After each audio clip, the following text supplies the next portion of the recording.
Hey guys, hope you're having a great day today. My name is Daniel and I'm the HighMileageHelper. On this channel, my goal is to be able to help you learn more about the RV transporting industry, as well as give you how-to videos for your truck, and then give recommendations along the way in both of those categories. And so this is our first time meeting. Just consider subscribing, hitting the like button. I'm just trying to grow this channel, be able to help as many people out as I can as I'm learning myself. And so in today's video, we're going to be going over what you should be doing, or what I'm going to be doing during this shutdown period.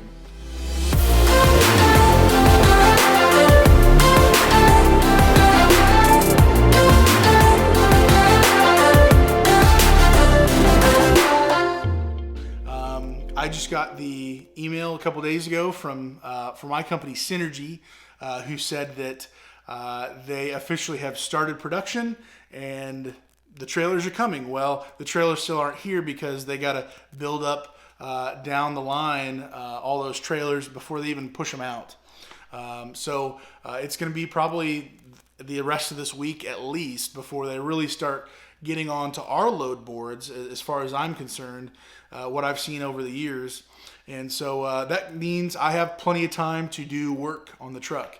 And so I'm going to be doing some regular maintenance stuff, things that everybody's probably already doing, but I just want to give you some insight into what maybe you should be doing, checking on your truck, so that when the trailers do start coming out the line, that you're not stuck still needing, I needed to do an oil change, or I needed to change this or whatever, right after you just had all that downtime. And so I'm hoping this will be a help to you. You be better prepared for this in the coming years and the rest of this week. And anyways, I hope this will be a help to you, and we'll get into it. All right, so the first thing I'm going to be going through is just getting a regular oil change. I use Rotella T6. This is the first time actually really talking about it on the channel, but T6 synthetic 5W40, and then I use Lucas heavy duty oil stabilizer. I've used that since I got the truck, really. Been using Lucas this whole time. I've got over 525,000 miles, something around there, and use the Wix XP for the high mileage filter for that. And then something that I'm actually going to be installing for the first time today is going to be a oil pan valve, I guess. I'll have the link in the description for that. But basically, because I do oil changes so often, what you can do is, instead of putting your bolt back into the oil pan below, sealing it up, you can put this in there instead. And what you can do with this is it just opens up there, opens it up, and you can, let's see here, you can see daylight. Yeah, there we go. And then close it up there, and it's closed. You can hook up a hose to this and drain it to where you want. But basically for me, it's just going to be a convenience thing. I've really debated on this quite a bit, whether I wanted to do this and go this route or not. I've had that gut feeling, well, what if something hits it and it breaks it, it snaps it, or starts leaking, and then I lose oil, and then my engine blows up going down the road.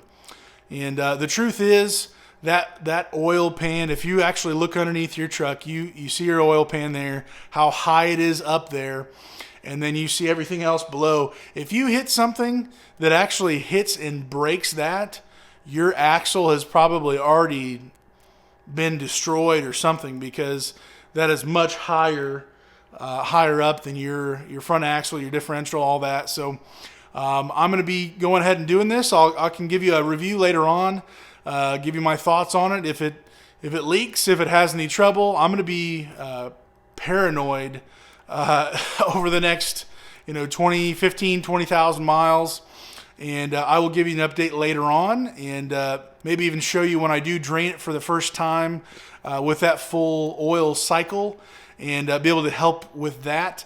But the first thing I'm going to be doing is just doing a regular oil change, guys. It's something small, but I'm going to be saving money doing it my own. I know it's going to be done right with the quality parts that I want to use with the Wix. And everybody has their preference, guys. It is what it is. But this is what I'm going to be doing for the first thing on my truck. All right, so this is the oil pan bolt.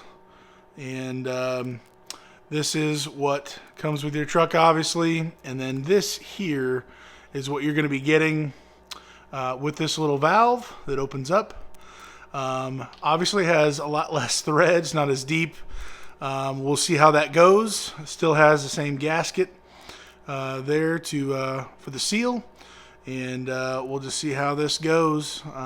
But same threads, and I'll give you an update down the road. All right, so just got the old Wix XP filter out of there. I know a lot of people talk about how do you go from the bottom or you go from the side. For me personally, I think it's pretty hilarious. I've seen like on the Facebook groups and stuff, guys just going at it. You know, it's ridiculous. Just go from the top, going from the bottom. Da, da, da, da. But for me, I cut into my plastic inside shroud, and I go from the side or I go from the bottom. It really doesn't matter to me. I'm able to hit it from either way. And so anyways, just got this old one out. So we'll go ahead and put the new valve in instead of the old bolt back on once the oil stops dripping. And I'm going to be putting that in the description. Again, I'll let you know how it goes. But if you want to try that out for yourself, go right ahead. Put that in there. Then we'll be ready to go, filling it up and finishing the oil change. So what I did was take a oil sample from my oil filter and put that in this container here. It comes with the Blackstone oil analysis kit, and I'll put the link in the description for you there as well. I don't get any money from that, but that's just for you to help you. But they send you out a free kit. You literally just put the oil in this container, follow the instructions. I have a video for you that I made quite a while back. It's not the best video quality, but anyways, that's there for you to see how it all goes. Not that hard. Just put the oil in here, put it in the baggie, put the other stuff in the container here as well, and get that all buttoned up, and then just put the cap on it, and then just put this in the mail, and you're good to go. So that's what I'm going to be doing for this, just to see what's in my oil. Check out the next analysis. I have my miles calculated from the last one, so I'll be able to know how many miles is exactly on this. And so anyways, this is just for a additional thing, not maintenance you have to, but it's a good idea to just check out what's in your, what's the health of your engine, what's going on with it. But yeah, Blackstone oil analysis kit is a very helpful thing, and I think it's like, don't quote me on this, I think it was like $32, $34, something like that. They give you a full printout. I still have mine actually in the background over here somewhere, and up against the red container. And so anyways, I hope this would actually be a help to you for your oil, and we'll go on to the next thing. All right, so after your oil change, I'm going to be doing my air filter. Nothing crazy. I use Fram. They say 12,000 miles. I just really just eyeball it. If it looks bad, change it. I'm just going to be doing this. This takes 2 seconds. I'm not going to show me actually doing it, but this is something that I do when I do everything. I just want to have everything done, not forget about it. It's an easy thing to do, but it's also an easy thing to forget. So change your air filter. This is just something that you can do to make sure everything has been done. All right, so you've done your oil change. You've done your air filter change. Next for me, what I would just recommend is just getting your fuel filter changed. I deleted my stock fuel filter. I have a AirDog 2 4G or whatever that is. I'll put the link in the description down below. That has the 2 filters on it for me, so I'll be changing those out. I won't show you guys that as well. And then I also have my auxiliary tank fuel filter as well, so I'll be doing that as well. That's really easy, nothing to really show you, but literally just all your fluids, anything that's moving, your fluids, your filters, any of that stuff, just get it done. That's really what this video is about, getting that done, and then also inspecting your axles, inspecting everything that's moving, really. I'm going to be checking my brakes.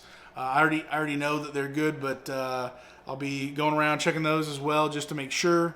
Looking at your tires, understanding if you're getting really close to getting at that 30 seconds in the front and then 2 in the rear, understand you're going to have to change your tires soon.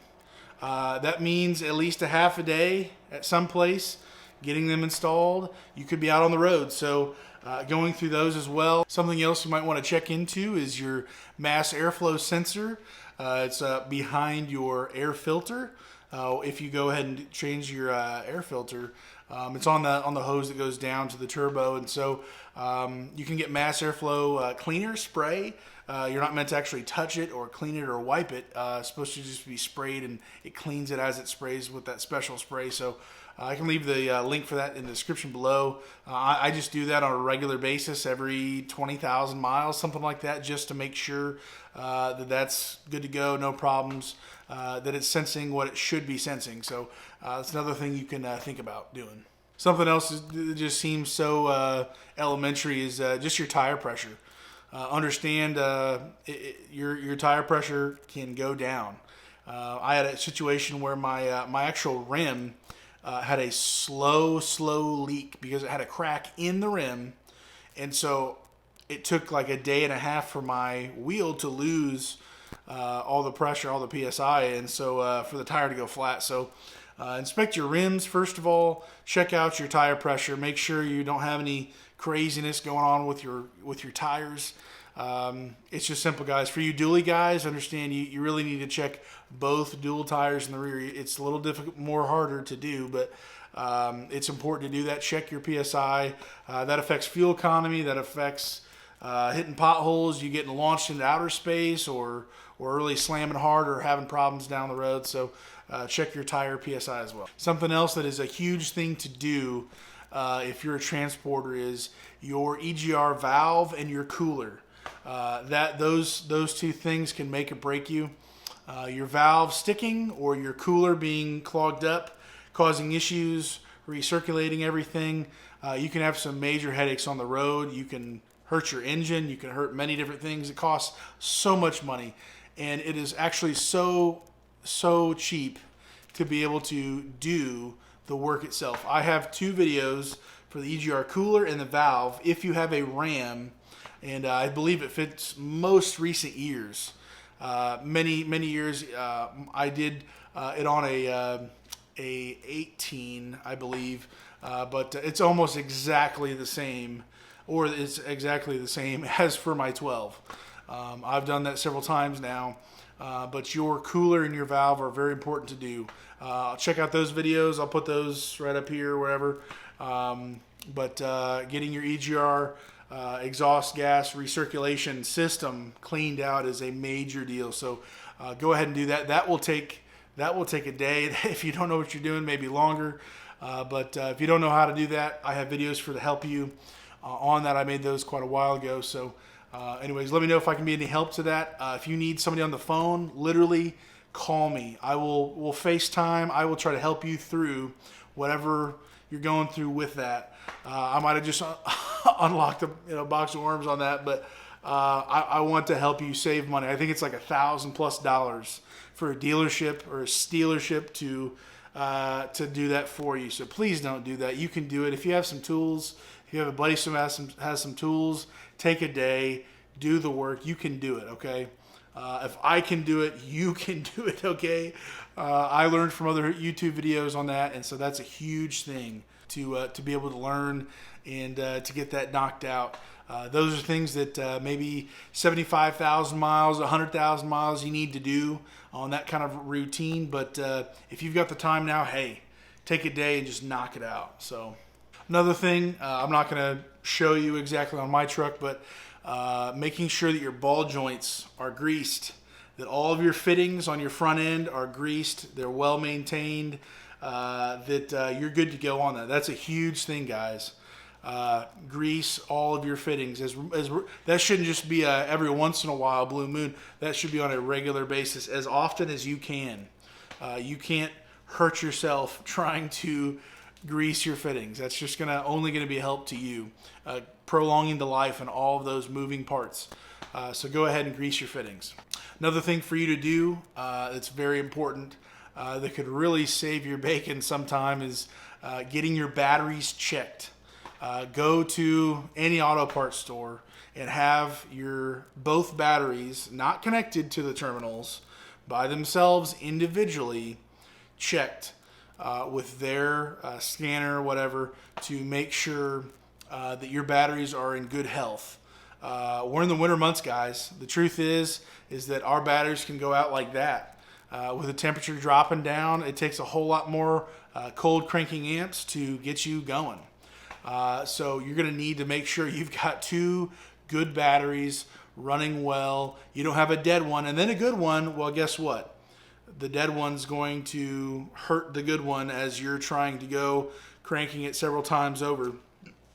It's just going to happen, guys. So make sure that you have 2 good working, good condition batteries that already in the cold now. You're not having any trouble starting up. It's going to be going throughout the whole season, through all these months being cold. So that's another big thing. Check your batteries, get them tested. It's free. Take the 5-10 minutes out of your way to get them tested and have the peace of mind that you've got the right power for the truck when you're in the cold months. Something else you guys can do when you're on this downtime, if you have a belt that is giving you issues, if you've got squeaky noises, if it's not just a slow oil leak or something going on with the belt to make it chirp, check out your belt, inspect your belt. It doesn't take that much time, guys. You can take it off fairly quickly and just inspect it, make sure that it's good to go. There's no cuts, there's no real like chips off in the grooves and everything. Make sure you're good with that. And also the thing that sidelines people often is your water pump. The truth is your water pump can take you out of the game on the side of the road and you're sitting there like an idiot. It's almost happened to me, actually. I'm going to be sharing a story about that in the near future, but change your water pump, guys. It's a precautionary thing. Don't cheap out. Don't get crummy stuff. Get an OEM or something higher quality. I would replace the water pump, which means you're going to be losing some coolant, so make sure you get the right coolant. Replace that. It's not a bad idea to do that. And these are just things, everyday things. I know I'm not telling you anything new. This is not rocket science. I'm just telling you these are some helpful things to think about when you're on downtime, sitting there twiddling your thumbs, wondering when is this load board going to get filled up? Because I need to go. One last thing for you guys before you go. I'm announcing for the first time that I have an Instagram account. I've never used Instagram before. I'm late to the game, but here I am. So I'm going to be trying to put out more content just about my truck on the road, my garage, what I'm doing to it, trying to get things in order. And so to announce this for you guys, I've been talking in a few past videos about a giveaway. I wanted to do a giveaway. I'm just so excited about being able to help you guys on the road, learning about the industry, helping you with your truck, all these things. I'm so excited about it to be a blessing to you guys. So I wanted to do a giveaway. Right here is what I have for the giveaway. So if you can't see that right there, I will be having a picture of all of that stuff right there as my first real picture on Instagram, and that's going to be the giveaway. It's just something to be able to give to somebody as a thank you for being a follower, subscriber, whatever. And just really excited about being able to help you guys. And these are all things that are just helpful little things. It's not a new transmission. It's not a ticket for a new truck. Sorry, but just something nice to be able to give you. So anyways, hopefully in the next few videos, I'll be actually launching the giveaway and trying to do that the right way. to not mess up with YouTube, because giveaways could be considered gambling if you make people do certain things or whatever. So anyways, I'll be getting that together as well. But anyways, hope you're having a great day today. Stay safe and God bless.